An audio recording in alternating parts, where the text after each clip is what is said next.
Tales of the Sea, by John Thomas Mawson, 5. Unable to save. Or, The Loss of the White Ship. I have tried to show you in our last chapter that we need a Savior who is able and willing to save, and this is of such special importance that I must lay stress upon it. Love and power must go together or there will be no salvation. A well-known sea incident from England's history will prove this. Henry I, of England, with his son William, the heir to the throne, had been spending some time in France, receiving the homage of the barons of Normandy, which was then a British possession. They were about to return to England when a celebrated sea captain, Thomas Fitzstephen by name, came forward and begged the king to cross the channel in his vessel the White Ship. The king had already chosen his vessel, so could not accompany Fitzstephen, but he allowed Prince William and his company to sail with him. The king set sail, leaving the White Ship to follow later. Fitzstephen boasted that his ship was the fastest afloat, and would overtake the king's barge even if they did not sail until midnight. In consequence, cask after cask of wine was opened and freely drunk, and the prince and his gay companions danced on the deck in the moonlight.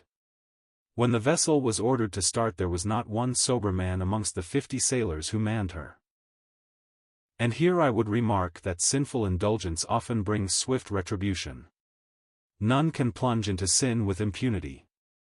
All sin is terrible in the end, no matter how fascinating it may be at the start, and amongst the many sins of which we would warn the youthful reader is that of wine drinking. It may be pleasing at first, but in the end it bites and stings and destroys. At midnight the sails were set and the oars rattled in the oarlocks, and the White Ship shot out of the harbor of Barfla. The sea was smooth, and everything seemed to go merrily for a tithe, when, suddenly the splash of the oars gave place to a terrible crash, and the stillness of the night was broken by an awful cry from 300 lips. The White Ship had struck upon the Cutrea's rocks, a great rent had been made in her side, the waters were rushing in, and she was going down. Fitzstephen hastily lowered the boat, and forcing the prince and a few nobles into it, he said, "Push off quickly, the land is not far off, the rest of us must die." They plied the oars, and swiftly through the water they sped, leaving behind them the terror-stricken people on the sinking ship. They had not gone far, however, when the prince heard the voice of his sister Marie calling bitterly for help.